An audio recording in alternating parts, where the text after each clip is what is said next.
Pastor கிரேஸ்வன் relationship பாட்காஸ்டுடைய இன்னொரு exciting எபிசோடுக்கு உங்களை வரவேற்கிறோம். இந்த பாட்காஸ்ட்டில் உறவுகளை பற்றி நம்ம தெரிஞ்சிக்க முடியும். எப்படி ஒரு மனிதன் ஆரோக்கியமான தனிநபராக இருக்கிறது, எப்படி வாழ்க்கை துணையை கண்டுபிடிக்கிறது, எப்படி திருமணத்தை வெற்றிகரமாக நடத்துறதுன்னு சொல்லி வேதத்தில் நம்ம பார்த்துட்டு வரோம்.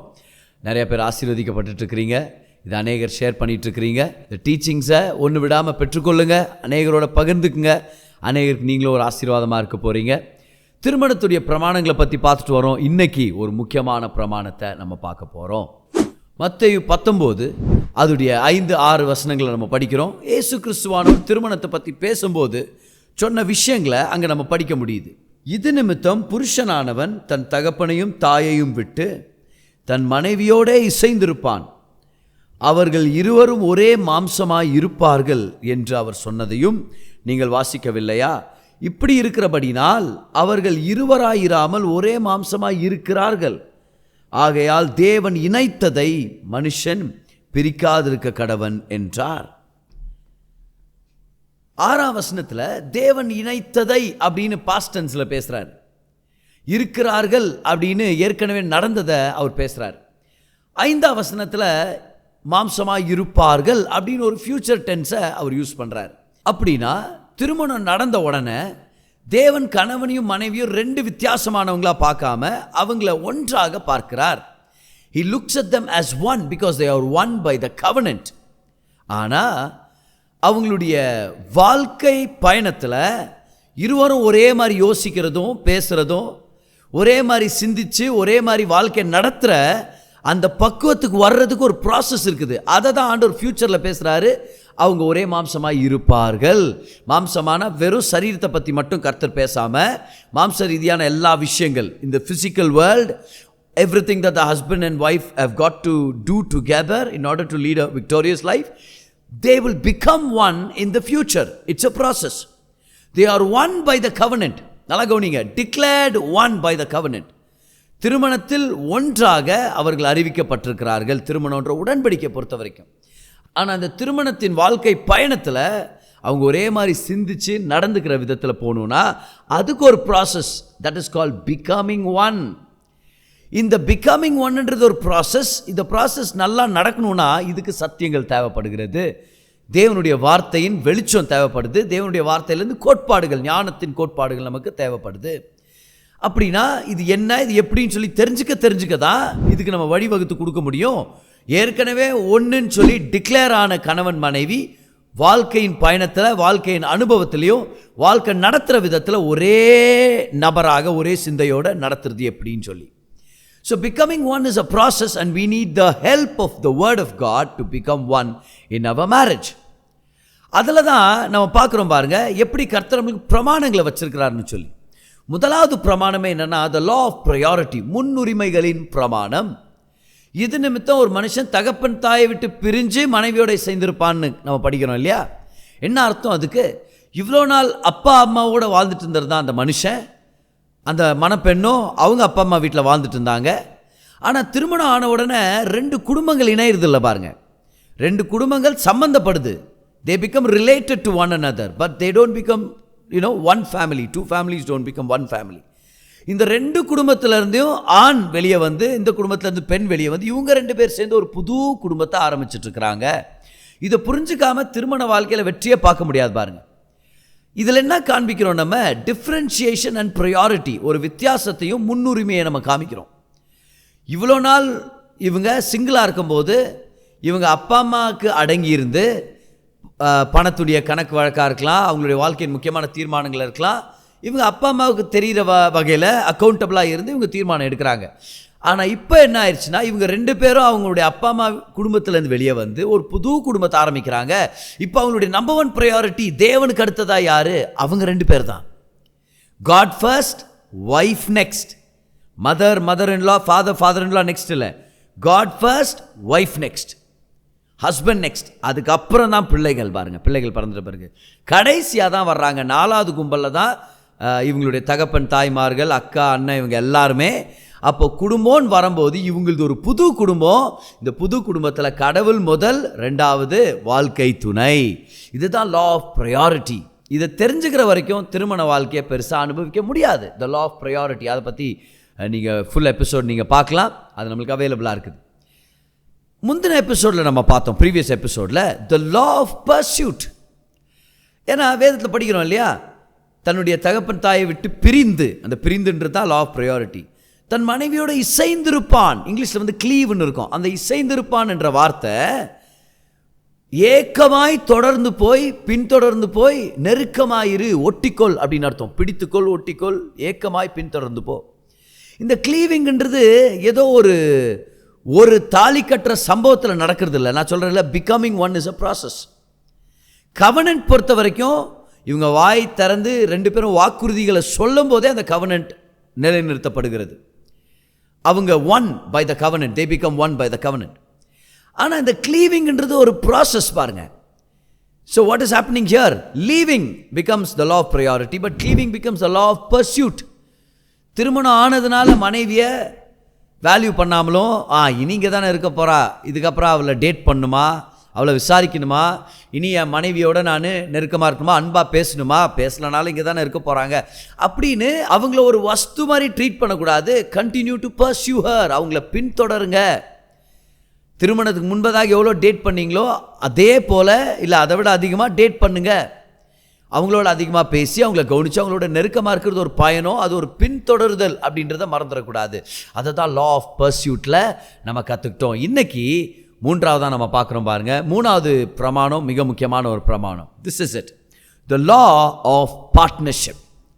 அவர்கள் இருவரும் ஒரே மாம்சமாய் இருப்பார்கள். த லா ஆஃப் பார்ட்னர்ஷிப், கூட்டுறவின் பிரமாணம். திருமணம்ன்றது ஒரு கூட்டுறவு. திருமணம்னு உடனே ரெண்டு வித்தியாசமான ஜனங்க தான், ஆனால் திருமணத்தில் அவங்க ஒரே நபர்களாக செயல்பட கற்றுக்கணுமா இருக்குது. அப்படின்னா இனி அவங்க ரெண்டு பேருன்றதை விட அவங்க ரெண்டு பேரும் சேர்ந்த ஒரு டீம் அப்படின்றத ஞாபகம் வச்சுக்கணும். You have to understand, after marriage you and your wife become one team. அப்போ வர்ற சூழ்நிலையை ரெண்டு பேரும் தனித்தனியாக ஹேண்டில் பண்ணுறது இல்லை, ரெண்டு பேரும் சேர்ந்து ஹேண்டில் பண்ணுறது பாருங்கள். அது பாருங்கள், உறவினரால் ஒரு சில டைம் வர்ற குழப்பங்களாக இருக்கலாம். ஃபேமிலி ஃபங்க்ஷன்ஸ் அட்டென்ட் பண்ணுறோம், ஒரு சில விஷயங்கள் நம்மளுக்கு ஒத்து போகாது. புதுசாக திருமணம் பண்ணி வந்த பொண்ணுக்கு இந்த வீட்டிலேருந்து ஒரு சில விஷயங்கள் ஒத்து போகாது, மாப்பிள்ளைக்கு அந்த வீட்டிலேருந்து ஒரு சில விஷயங்கள் ஒத்து போகாது. அப்போ ஒரு சில கேள்விகள் வரும், டிஃப்ரென்சஸ் ஆஃப் ஒப்பீனியன்ஸ் எழும்புது. அப்போ இதெல்லாத்தையும் எப்படி ஹேண்டில் பண்ணுறது? இது ஏன் குடும்பம், இது உன் குடும்பம் அப்படின்னு பிரித்து பேசாமல், நம்ம ரெண்டு பேரும் ஒரு குடும்பம், நம்ம ரெண்டு பேரும் புது குடும்பம், இது என்னுடைய சைடில் இருக்கிற எக்ஸ்டெண்டட் ஃபேமிலி, இது உன்னுடைய சைடில் இருக்கிற எக்ஸ்டெண்டட் ஃபேமிலி. அப்போ என்ன பிரச்சனையாக இருந்தாலும் நம்ம ரெண்டு பேரும் ஒரு டீம் பாரிப்பா. இப்போ இந்த குடும்பத்தின் சூழ்நிலைகளும் ஒரு சில கன்ஃபியூஷன்ஸாக இருக்கலாம், இல்லை டிஃப்ரென்சஸாக இருக்கலாம். அது இந்த ரெண்டு பேரை பிரிச்சிடக்கூடாது பாருங்கள். இந்த கணவன் மனைவி பிரிச்சிடக்கூடாது. இவங்க ரெண்டு பேரும் அப்பப்போ ஞாபகப்படுத்திக்கணும், பாரு நீயும் நானும் ஒரு டீம். எங்கள் அம்மா உங்ககிட்ட ஏதாவது ஒரு விஷயம் சொல்லி அது உனக்கு ஒத்து வரலனா, அது உனக்கு காயப்படுத்துகிற மாதிரி இருந்துச்சுன்னா ஒரு வேளை, நம்ம ரெண்டு பேரும் ஒன்றா சேர்ந்து இதை டீல் பண்ண போகிறோம். இதில் வந்து நானும் நீயும் பிரிஞ்சுக்கிட்டு, எங்கள் அம்மாவை இப்படி பேசுகிறியா, இல்லை உங்கள் அம்மாவை நீ அப்படி பேசுகிறியா அப்படின்னு சொல்லி பிரிஞ்சுக்கிட்டு ரெண்டு பேரும் பிரிஞ்ச மாதிரி இந்த குடும்பத்தை டீல் பண்ணக்கூடாது. ரெண்டு பேரும் இந்த விஷயத்தில் பிரிஞ்சிடக்கூடாது. என்ன சூழ்நிலை வந்தாலும் ரெண்டு பேரும் ஒரு டீம்ன்றதை ஞாபகப்படுத்திக்கணும் பாருங்கள். You have to deal with every issue as a team, and every issue must be an outside issue. உங்கள் திருமணத்தில் உங்களை பிரிக்கிற இஷ்யூவாக இருக்கக்கூடாது. என்ன வரதாலும் நீங்கள் பேசி தீர்த்து அதை நீங்கள் ஒற்றுமைக்குள்ளே நீங்கள் வந்துடணும். என்ன பிரச்சனையாக இருந்தாலும் அதை ஒரு வெளிப்புற பிரச்சனையாக தான் நீங்கள் ட்ரீட் பண்ணணும். இது ஒரு முக்கியமான கோட்பாடு பாருங்கள். Treat every issue as an external issue, not between both of you, but something that has to be faced by both of you together.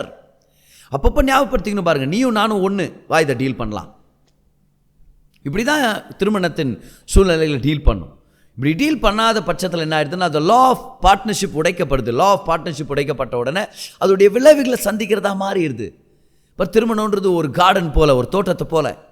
அதில் களைகளை பிடுங்கி போடணும், பாம்பை கொன்று போடணும். களைகளை அப்படியே இக்னோர் பண்ணிவிட்டு பாம்பை ஊட்டி வளர்த்துட்டு ரெண்டு பேரும் ஒருத்தரை கொண்டுடக்கூடாது பார். Marriage is like a garden. You have to pull up the weeds and kill the snake and remember to remain as one team. நீங்கள் ஒரு டீமாக இணைஞ்சு செயல்பட்டீங்கன்னா அதில் இருக்கிற வல்லமையும் அதிகம், ஞானமும் அதிகம், தேவ கிருபை அந்த இடத்துல வெளிப்படுது. டியூட்ரானமி 32:30, உபாகமம் 32:30 படிக்கிறோம். ஒருவன் 1000 பேரை துரத்துறதா இருந்தால் ரெண்டு பேர் சேர்ந்தால் 10,000 பேரை துரத்த முடியும். அப்போ ரெண்டு பேர் ஒரு டீமாக மாறினா பவர் ஆட் ஆகுறது இல்லை, பவர் மல்டிப்ளை ஆகுது, எக்ஸ்போனென்ஷியலாக மல்டிப்ளை ஆகுது. ஒரு பெரிய அளவில் தேவனுடைய வல்லமை வெளிப்படுது. கமான், நம்ம 2 பேரும் சேர்ந்து ஒரு டீம் அப்படின்றத கணவனும் மனைவியும் அப்பப்போ ஞாபகப்படுத்திக்கணும். எந்த பிரச்சனையாக இருந்தாலும் அது வெளிப்புற பிரச்சனையாக தான் நம்ம டீல் பண்ணுமா இருக்குது. ஃபார் எக்ஸாம்பிள் பாருங்கள், மனைவிக்கு தெரியாமல் கணவர் கடன் வாங்கிட்டார். லேட்டராக தெரிய வருது, மாதம் இந்த பணம் வந்து சேர மாட்டேங்குதுன்னு. இல்லைம்மா ஒரு லோனு கட்டிங்கிறேன் நான். இன்னத்துக்கு நீங்கள் இந்த லோன் எடுத்திங்கன்னா இல்லை ஃப்ரெண்டுக்கு ரொம்ப பிரச்சனையாக இருந்துச்சு அதனால எடுத்து கொடுத்தான்னு சில நேரத்தில். இல்லை என்னுடைய அக்கா ஃபேமிலிக்கு, அண்ணன் ஃபேமிலிக்கு ஒன்று தேவைப்படுது. இப்போ நல்லா கவனிங்க, திருமணத்துக்கு முன்பதாக இவர் சிங்கிளாக இருக்கும்போது இவருடைய பணத்தோட இவர் வந்து தனி தீர்மானங்கள் எடுக்கிறார். குடும்பத்துக்காக எடுத்தா, அக்காக்கா அண்ணாவுக்காக, அதெல்லாம் வேறு. ஆனால் திருமணம் ஆன உடனே இப்போ பாருங்கள், அவர் தனி ஆள் இல்லை, இப்போ அவர் மனைவியோடு இருக்கிறார். இப்போது இந்த மாதிரி கடன் வாங்குறது தப்பு. கடன் வாங்குறது தப்புன்னு சொல்கிறத விட இந்த மாதிரி கடன் வாங்கினது தப்பு. ஏன் தெரியுமா? மனைவியோடு இப்போ பேசணும். ஏன்னா இப்போ 2 பேரும் ஒரு டீம். சிங்கிளாக வாழ்ந்த போது யாரையும் கேட்காம லோன் எடுத்தேன், கட்டி முடிச்சிட்டேன். இப்போ நீனா புதுசாக வந்து கேட்குறேன்னு சண்டை போடக்கூடாது. இப்போ மனைவின்னு ஒருத்தர் வந்திருக்கிறாங்க, அவங்களோட நீங்கள் ஒரு திருமண உடன்படிக்கையில் இணைந்தவராக இருக்கிறீங்க. இப்போ அவங்க நியாயம் தான் கேட்குறது, என்ன கேட்காம ஏங்க எடுத்து கொடுத்தீங்க? அப்போ இமீடியட்டாக இவர் கோவப்படக்கூடாது. ஏன் அண்ணன் கெடுக்குறது நீ வானான்யா, எங்கள் அம்மாவுக்கு நான் வாங்கி கொடுத்தது நீ வானான்யா. இல்லை அவங்க அதுக்கு வானான்னு சொல்லியிருக்க மாட்டாங்க. அவங்கள ஒதுக்கிட்டு நீங்கள் தீர்மானம் எடுத்தீங்க பாருங்கள், அதுதான் பிரச்சனையாக போகுது. தீர்மானங்கள் வரும்போது 2 பேரும் சேர்ந்து எடுக்கணுமா இருக்குது. முக்கியமாக பண விஷயம் வரும்போது 2 பேரும் சேர்ந்து தீர்மானங்கள் எடுக்கணுமா இருக்கு. ஏன்னா திருமணத்தின் மூலமாக நீங்கள் ஒரு டீம் ஆயிட்டீங்க. லா ஆஃப் ப்ரையாரிட்டின்னு வந்திருக்குது, லா ஆஃப் பர்சியூட் வந்துருக்குது. இப்போ லா ஆஃப் பார்ட்னர்ஷிப்பில் நீங்கள் வாழ்ந்துட்டுருக்கிறீங்க. 2 பேரும் ஒருத்தர் தெரியாமல் பெரிய பெரிய தீர்மானங்கள் எடுத்துகிட்டு குழப்பத்துக்குள்ளே போயிடக்கூடாது. அப்போ என்ன செய்கிறது, எப்படி இந்த ப்ராப்ளமை சால்வ் பண்ணுறது? முதல் திரும்ப ஒரு 2 பேரும் ஒரு டீம்னு சொல்லி ரெக்கன்சைல் ஆக கற்றுங்க. அப்படின்னு நான் அர்த்தம், சாரிம்மா என்னுடைய தப்பு, திருமணத்துக்கு அப்புறம் இதெல்லாம் நான் உங்கள்கிட்ட கேட்டு தான் செஞ்சுருக்கணும், நான் கேட்காம செஞ்சுட்டேன், என்னை மன்னிச்சிரு. ஆனால் இனி இப்படி நடக்காது, எனக்கு சகாயம் பண்ணி எப்படி கட்டலாம், இதை எப்படி இந்த இஎம்ஐஸை பே பண்ணி முடிச்சு, எப்படி இந்த கடனில் கட்டி முடிச்சு எப்படி நம்ம வாழ்க்கையை நடத்தலாம்னு சொல்லி வா நம்ம 2 பேரும் சேர்ந்து பிளான் பண்ணலான்னு சொல்லி தாழ்மையாக மன்னிப்பு கேட்டு 2 பேரும் திரும்பவும் ஒரு டீம் ஆகி நீங்கள் வாங்கின கடன் நீங்களே எப்படியாவது கட்டி தொலைங்க, என்ன இதில் சேர்க்காதீங்கன்னு சொல்லாமல், இது நம்மளுடைய வாழ்க்கை, இது நம்மளுடைய திருமண வாழ்க்கை, இது நம்மளுடைய பணத்துடைய கமிட்மெண்ட், இது நம்ம 2 பேருடைய கடன். இப்போ எதுவுமே செப்பரேட் இல்லை, நம்ம 2 பேருடையது. நம்ம 2 பேரும் திட்டம் போட்டு ஒன்று சேர்ந்து இதுக்கு நேராக வேலை செய்ய போகிறோம். Pull up the weeds, kill the snake and remain as one team. ஒரு டீமாக செயல்படுங்கன்னு சொல்கிறேன் நான். முதல் பாருங்கள், மனுஷன் பாவத்துக்குள்ளே போனதுக்கு காரணமே என்னன்னு பார்த்தீங்கன்னா, ஏவாள் ஆதாமை கேட்காம ஒரு தீர்மானம் எடுத்தது, மிகப்பெரிய தீர்மானம். கர்த்தர் செய்ய வேண்டான்னு சொன்னதை அவங்க செஞ்சுட்டாங்க. இதில் மிகப்பெரிய பிரச்சனை என்னென்னா, ஆதாம் பக்கத்தில் தான் இருக்கிறாரு, அவர் வாய் திறந்து பாம்பை அதட்டி இருக்கணும், அது ஒன்று இருக்குது. ஆனால் ஏவாள் என்ன பண்ணிட்டாங்க பாருங்கள், கணவர்கிட்ட என்னங்க நான் இனி சிங்கிள் இல்லை, நீங்களும் சிங்கிள் இல்லை, நம்ம 2 பேர் சேர்ந்து தான் தீர்மானம் எடுக்கணும், நீங்கள் என்ன சொல்கிறீங்க, இதை பார்த்து பறித்து நம்ம சாப்பிட்லாமா என்னன்னு சொல்லி. She did not respect the covenant of marriage when she plucked the fruit and gave it to Adam. You know why? Because a decision of that magnitude should have been taken by one team, by the husband and the wife. So it is one team. அதை நம்ம எப்போவுமே ஞாபகம் வச்சுக்கணும். அதுதான் the law of partnership. The law of partnership. இதுக்கு தான் நிறைய பேர் கல்யாணம் பண்ணிக்கிறது இல்லை. ஏன் சொல்லுங்கள், தீர்மானம் எடுக்கும் போதெல்லாம் இன்னொருத்தரை கேட்டு தீர்மானம் எடுக்கணுமா, ஏன் சுதந்திரம் பறி போயிடுது அப்படின்னு. நான் சொல்கிறேன், வாழ்க்கையின் சந்தோஷம் சுதந்திரத்தை பிடிச்சிக்கிறதுனால இல்லை, வாழ்க்கையின் சந்தோஷமே உங்கள் சுதந்திரத்தை விட்டு கொடுத்து இன்னொருத்தரை அரவணைச்சு, உங்கள் மனைவியை உங்கள் கணவரை அரவணைச்சு 2 பேரும் உங்களுடைய ரைட்ஸை விட்டு கொடுத்து, உங்களுடைய சௌகரியங்களை விட்டு கொடுத்து, உங்களுடைய சொந்த உரிமைகளை கூட விட்டு கொடுத்து, என் வாழ்க்கையை உன்னை நேசிக்கவும் உன்னோட சேர்ந்து வாழ நான் தீர்மானம் எடுக்கிறேன்னு சொல்லி வாழ்கிறீங்க தெரியுமா, அதில் தான் சந்தோஷம் அதிகமாகுது. ஒரு சில பேர் கல்யாணம் பண்ணிக்கிறது அதான் பயப்படுறான், ஐயோ எல்லாத்துலேயும் என்கிட்ட இருக்கிற எல்லாத்துலேயும் பாதி அவளுக்கு போயிடுதா அப்படின்னு. யார் சொன்னது பாதி போயிடுதுன்னு? முழுசாகவே போயிடுது. ஆக்சுவலாக போயிடுதுன்னு சொல்கிறத விட முழுசாகவே 2 பேரும் சேர்ந்து அனுபவிக்க போகிறீங்க. உங்கள் மனைவியை திருமணம் பண்ணிட்டு வந்துட்ட பிறகு, இது என்னுடைய வாழ்க்கை, இது என்னுடைய பணம், இது ஏன் வீடு, அப்படியெல்லாம் பேசுகிறதெல்லாம் இருக்கவே கூடாது பாருங்கள். உங்கள் ஒக்காபுலரி சேஞ்ச் பண்ணிக்கணும். நம்ம வாழ்க்கை, நம்ம வீடு, நம்ம பணம். ஒரு சில திருமணங்களில் மனைவி போய் வேலை செய்கிற ஒரு கட்டாயமோ ஒரு தேவையோ இருக்காது, அவங்களுக்கு அந்த விருப்பமும் இருக்காது. அதுக்குன்னு கணவன் சம்பாரிச்சிட்டு வந்து இது ஏன் பணம் அப்படின்ட்டு அவர் உரிமை கொண்டாடுற மாதிரி இல்லை, இது நம்ம பணம். அதே மாதிரி மனைவி அத்தனையும் எடுத்துகிட்டு போய் உங்களுக்கு ஒன்றும் தரமாட்டேன், நான் கண்ட்ரோல் பண்ணுவேன், என் பேச்சு கேட்டு நீங்கள் ஆடுங்கன்னு சொல்லி அவர் அவமதிக்கவும் கூடாது. இது 2 பேருக்கும் சொந்தமான ஒரு பணம். இதை 2 பேரும் சேர்ந்து சொந்தம் கொண்டாடணுமா இருக்குது, சேர்ந்து தீர்மானம் எடுக்கணுமா இருக்குது. So remember this, you are one team.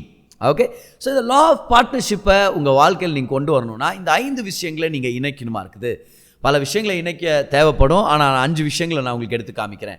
எழுதிக்கங்க. If you are taking notes, yes, you have to merge these 5 aspects in your life in order to do marriage. You cannot do marriage and not merge. You cannot say you are married but don't merge all of these 5 things that I'm about to list out to you. Okay? You've got to merge in order to enjoy your marriage. எதை merge பண்ணணும், எதை நான் இணைக்கணும் அப்படின்னு நீங்கள் கேட்குறீங்களா? Number 1 எழுதிங்க பார்க்கலாம். merge your address. உங்கள் முகவரியை இணைத்து கொள்ளுங்கள். merge your address அப்படின்னா என்ன அர்த்தம்? கல்யாணம் ஆயிடுச்சு, ஆனால் நான் என் வீட்டில் இருக்கிறேன், அவங்க வீட்டில் இருக்கிறாங்க அப்படின்னு பேசாதீங்க. அது கல்யாணமா? அது கல்யாண வாழ்க்கைனா என்ன அர்த்தம்? 2 பேரும் ஒன்றா வாழ்கிறது. ஒன்றா வாழுங்கன்னு சொல்கிறேன். அந்த ஒன்றா வாழ்கிறதுக்கு என்னென்ன தடைகள் இருக்குதோ அதெல்லாத்தையும் தூக்கி எறிஞ்சு ஒரே வீட்டில் வாழணும், கணவன் மனையாக வாழணும்னு சொல்லி தீர்மானம் எடுங்க. ஏன்னா கல்யாணம் பண்ணிவிட்டு கணவர் போய் துபாயில் இருக்கிறேன், நான் குவைத்தில் இருக்கிறேன் அப்படின்னு இருந்துட்டா அது எப்படி திருமண வாழ்க்கையாக இருக்கும்? எப்படி திருமண வாழ்க்கையை நிறைய அனுபவிக்க முடியும்? பாருங்க, ஏதோ ஒரு வேலை சம்மந்தமாக ஒரு வாரமோ இல்லை 10 நாளோ போயிட்டு வர்றது வேறு. ஒரு குறிப்பிட்ட ட்ரைனிங் இருக்குது, அதுக்கு நான் போயிட்டு வரேன். ஒரு கான்ஃபரன்ஸ் இருக்குதுன்னா அது வேறு, அது வாழ்க்கையின் பயணம், அதை நம்ம அங்கீகரிச்சு தான் ஆகணுமா இருக்குது. ஆனால் வாரக்கணக்காக, மாதக்கணக்காக, வருஷக்கணக்காக பிரிஞ்சு இருந்துட்டு என்னன்னு கேட்டால் என் கணவர் என்னை நேசிக்க மாட்டேங்கிறாரு, என் மனைவி என்கிட்ட அன்பாக பேச மாட்டேங்கிறான், என் தேவையில் சந்திக்கப்பட மாட்டேங்குதுன்னா எப்படி சந்திக்கப்படும்? First learn to merge your address. merge your address. See, merge your timing, merge your schedule. கணவர் நைட் ஷிஃப்ட் போனார், மனைவி டே ஷிஃப்ட் போகிறாங்கன்னா even that will not work out in marriage. ஐயோ இல்லைனா பணம் என்ன ஆகுது. அதனால தான் சொல்கிறேனே, ஆண்டவருக்கு சமர்ப்பணம் பண்ணி தேவனை உங்களுடைய ஆதாரமாக பார்த்து உங்களுடைய வாழ்க்கையின் பண விஷயத்தில் ஆரோக்கியமாக இருங்கன்னு சொல்கிறோம். நம்ம பணத்துடைய ஒரு பிரச்சனை திருமணத்தை இணைப்புக்கு கொண்டு வர முடியாத மாதிரி தடையாக வந்துடக்கூடாது. பாருங்கள், அப்பப்போ சண்டை போட்டு கோச்சுக்குன்னு அம்மா வீட்டுக்கு போயிடுறேன்றது, இவர் என்னடா நான் ஆஃபீஸ்லேயே தங்கிடுறேன்னு சொல்கிறது, இதெல்லாம் பாருங்கள் நிறையா டைம் திருமண வாழ்க்கையின் பிரச்சனைக்கு, பிரிவினைக்கு பெரிய காரணமாக இருக்குது. You have to merge and live together. 2 பேரும் ஒரே ஷிஃப்ட்டில் வேலை செய்யுங்க. நீங்கள் வேலை செய்கிறதா இருந்தான்னு சொல்கிறேன் நான். so that you can spend time together. நான் எந்திரிக்கும் போது அவர் தூங்க போகிறாரு, அவர் தூங்க போகிற நேரத்தில் நான் எந்திரிச்சு வர்றேன். ஒன்றா நாங்கள் சாப்பாடு சாப்பிட்றதே வாரத்துக்கு 1 தடவை 2 தடவை அப்படின்றாங்க. இது கேள்விப்படும் போது இது ஒரு அனாரோக்கியமான ஒரு வழக்கம். இது என்ன நடக்க போகுதுன்னா ஒரு பிரிவினைக்குள்ளே கொண்டு போகுது பாருங்கள். முதல்ல அது இமோஷ்னலாக, சோஷியலாக பிரிஞ்சுட்டாங்க, இமோஷ்னலாக பிரிய போகிறாங்க. இமோஷ்னலாக பிரிஞ்சுட்டா ஒரு இன்பமும் இருக்காது, ஒரு சந்தோஷமும் இருக்காது. சும்மா பேருக்காக ஒரே வீட்டில் குடியிருந்துட்டு இருப்பாங்க பாருங்கள். ஆனால் ஸ்கெட்யூல்ஸ் merge ஆகாத போது, ருட்டீன்ஸ் merge ஆகாத போது என்ன ஆகுதுன்னா அவங்க 2 பேரும் ரொம்ப சீக்கிரமாகவே இன்ட்ரெஸ்ட் இழந்துருவாங்க ஒருத்தர் மேலே. And it will lead to separation, it will lead to affairs. Greater chances are there for affairs, emotional affairs and sexual affairs, but it lead to separation. merge your address. merge your address. என்ன கோச்சுக்குனாலும் வீட்டிலே கோச்சுங்கன்றேன் நான். கோச்சுன்னு அப்படியே அம்மா வீட்டுக்கு போகிறேன், அப்பா வீட்டுக்கு போகிறேன். நீங்கள் சொல்லுங்கள், நான் ஏன் போகணும்? நான் என்னத்துக்கு போனேன் எங்கள் அம்மா வீட்டுக்கு? நான் என்னத்துக்கு போனேன் எங்கள் அப்பா வீட்டுக்கு? உட்காருங்க, நம்ம 2 பேரும் பேசலாம். எனக்கு உங்கள் மேலே கோவம், உங்களுக்கு என் மேலே மனஸ்தாபம் தான், பேசலாம் வாங்க. பேசுங்க, மனசு திறந்து பேசுங்க, உட்காந்து கவனிங்க, அதை சீர்படுத்துங்க. சகாயம் வேணா சகாயத்தை பெற்றுக்கொள்ளுங்கன்ற நான். கவுன்சிலிங் பெற்றுக்கொள்ளுங்க, நல்ல டீச்சிங்ஸ் ரிசீவ் பண்ணுங்கள். But don't for every instance of fight and argument, don't go separate ways and stay away from each other. Don't do that. merge your address. merge your address. Number 2, merge your faith. merge your faith. விசுவாசத்தில் ஒருங்கிணைஞ்சவர்களாக இருங்க. எப்படி இதை செய்கிறது? ரொம்ப காம்ப்ளிகேட்டடாக யோசிக்காதீங்க. ஒரே search attend பண்ணுங்கள். எனக்கு தெரியும் ஒரு சில கணவன் மனைவிமார்கள் அவங்க பாருங்கள் வேறு சர்ச் அட்டென்ட் பண்ணிருப்பாங்க.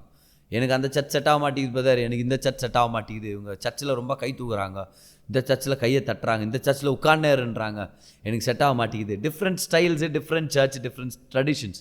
ஆனால் தீர்மானம் எடுங்க. நான் சொல்கிறேன் பாருங்கள், கணவர் எந்த சர்ச்சுக்கு போகிறாரோ மனைவியும் அந்த சர்ச்சுக்கு போங்க. இல்லை வெதர் செட் ஆக மாட்டேங்குது, அவங்க டாக்டரின் புதிய ஏற்பாட்டு ரீதியாக இல்லை அப்படின்னா அவரை கன்வின்ஸ் பண்ணுங்கள், உங்கள் சர்ச்சுக்கு நீங்கள் கூட்டிகிட்டு வாங்க. ஆனால் 2 பேரும் ஒரே சர்ச் அட்டென்ட் பண்ணுறது ரொம்ப முக்கியம்.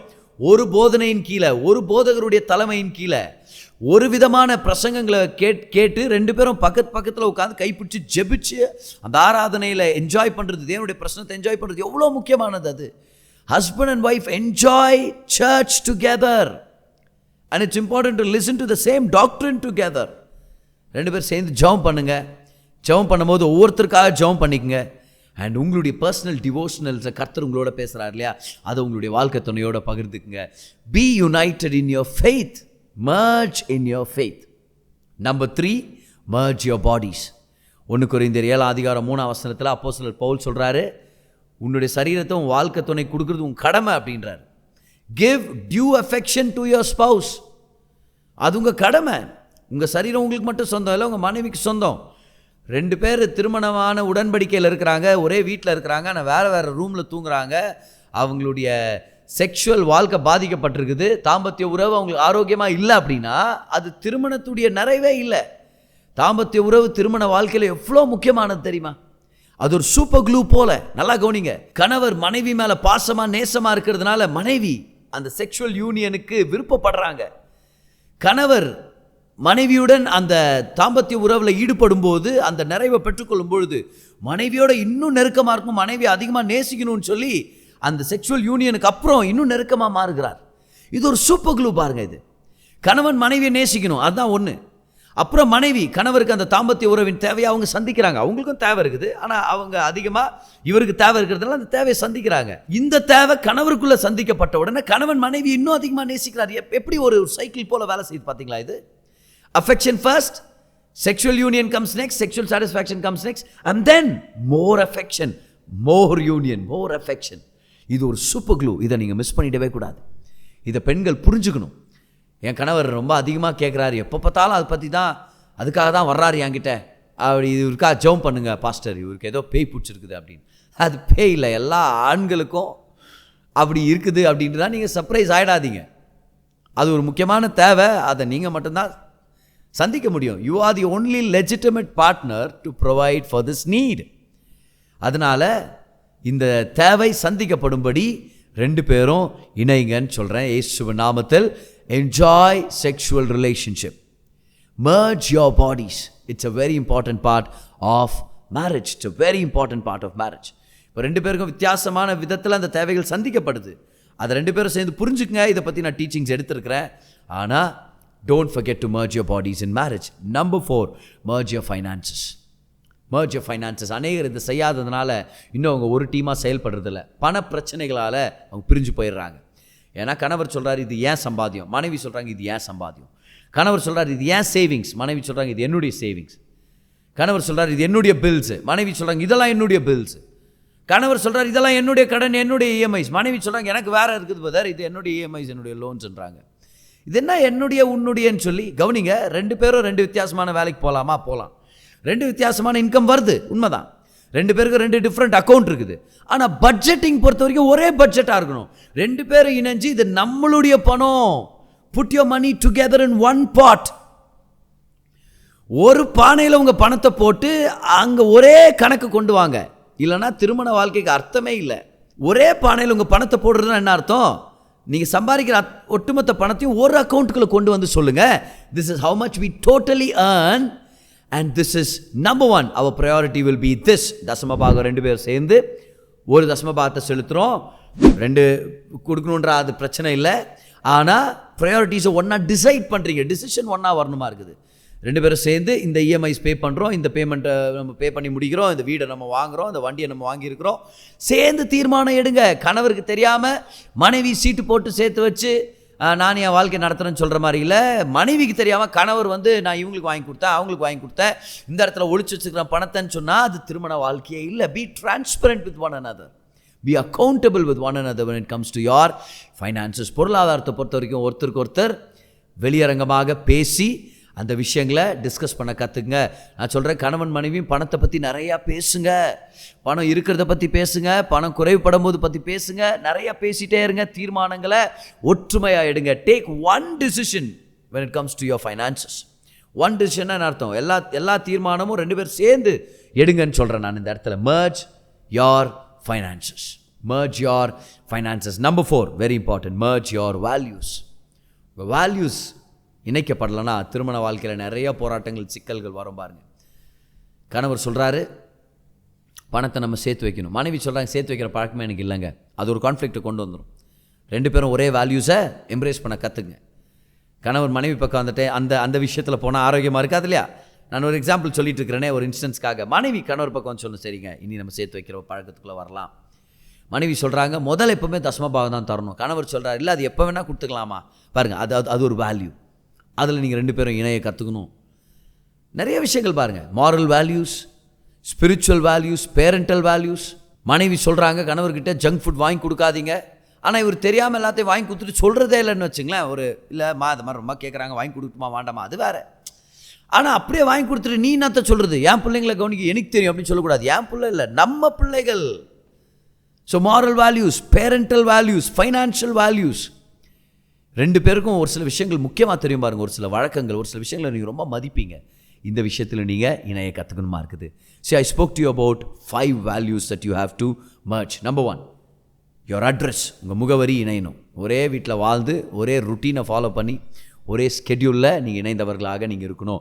ரெண்டாவதாக உங்கள் விசுவாசத்தில் இணைந்தவர்களாக இருக்கணும். your faith, merge in your faith.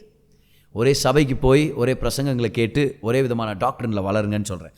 மூன்றாவதாக உங்கள் சரீரங்களை இணைங்க. ஏன்னா தாம்பத்திய உறவு மிக மிக முக்கியமானது. நான்காவதாக உங்கள் ஃபைனான்சஸை இணைக்க கற்றுங்க.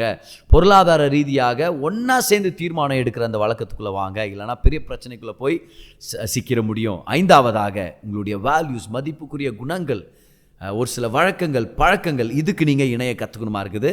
இதில் நீங்கள் இணைஞ்சிருந்து ஒன்றாக செயல்பட்டிங்கன்னா உங்கள் திருமண வாழ்க்கை நல்லாயிருக்கும். ஞாபகம் வச்சுங்க, திருமணன்றது ஒரு கூட்டுறவு.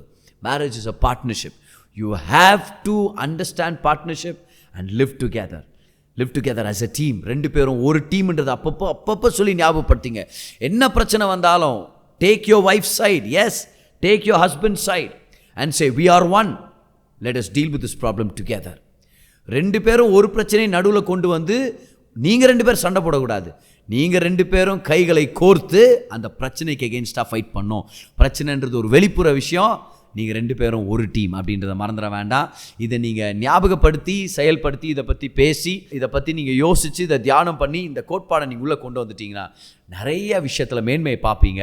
உங்கள் திருமணம் அடுத்த கட்ட சந்தோஷமும் இன்பத்துக்குள்ளே போகிறத நீங்கள் பார்ப்பீங்க. So remember the law of partnership.